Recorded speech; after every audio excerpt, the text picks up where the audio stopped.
according to the Ohio EPA, the National Response Center notified first responders, and they went out and started taking care of this. They were the first ones to go and look at these chemicals. I mean, is this an example of what you guys are talking about, or do you have this and any other examples of where first responders could be putting their lives in jeopardy? Well, to answer that, it would be, yeah, well, to first answer your question as to DNL, yes. It was the first responders. It was the US EPA was on site. Their emergency responders. I think the state emergency responders were on site.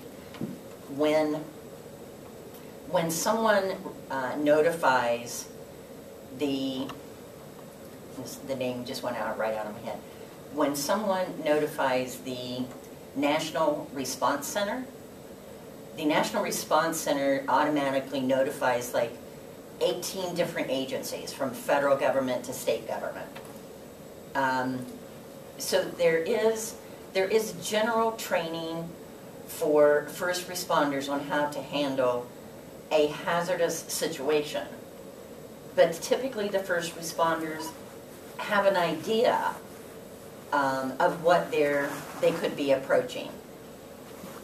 With the oil and gas industry, because we don't know specific chemicals that have the potential to be on site, then there may be situations in local communities where we would have a volunteer fire department.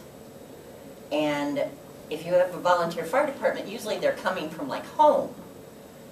So they don't have time to try to check on the Department of Natural Resources webpage for material safety data sheets.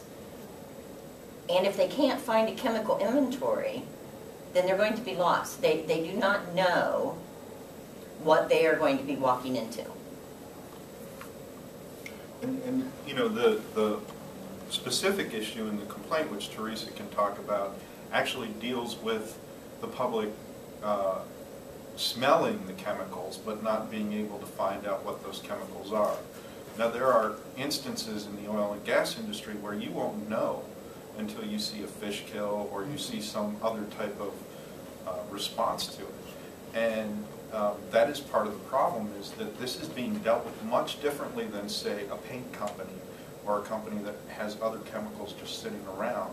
It is the oil and gas industry has come in and created a situation where you will not know what those chemicals are. The first responders have to sort of shift around. In the case of what happened with DNL, a couple different things happened. First of all, I think it was the Ohio River, and it affected some of the tributaries, so that gets into other states' laws as well as Ohio's. But it also, took a while for us to find out what was happening with DNL. Quite a while, actually, from my understanding of that incident. So I'll let Teresa address what she was talking about in St. Mary's complaint. But the thing the public needs to know is when it comes to oil and gas, they've exempted themselves from you knowing what chemicals are causing problems or damage. And a first responder or anybody else responding to an emergency is going to have to jump through hoops to fix this.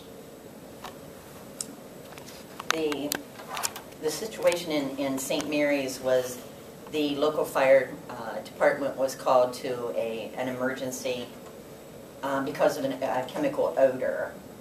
And the chief, there's a link to it in my complaint, says that he had no information about the entire site. So it kind of tied his hands. He didn't say it tied his hands. I'm saying that. But that's exactly what it did. It tied his hands. As for things that have happened in other sites, we don't know at this point. I would certainly love for the press to ask the Ohio EPA about the spill that happened in a creek around Cadiz, Ohio, where they had barite come up into the stream, thousands and thousands of gallons of it. When they were trying to drill underneath the stream, the material started coming up in the stream. Nobody's heard about that one. It was only because there was a citizen that called me and said, Teresa, this is happening. Ohio EPA was on site. I contacted a contact I have at US EPA. We're still waiting on that report, but it's been probably 6 weeks ago.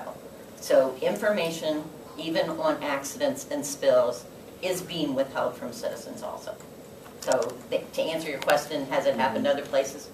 We don't know. We're not being given that information. If this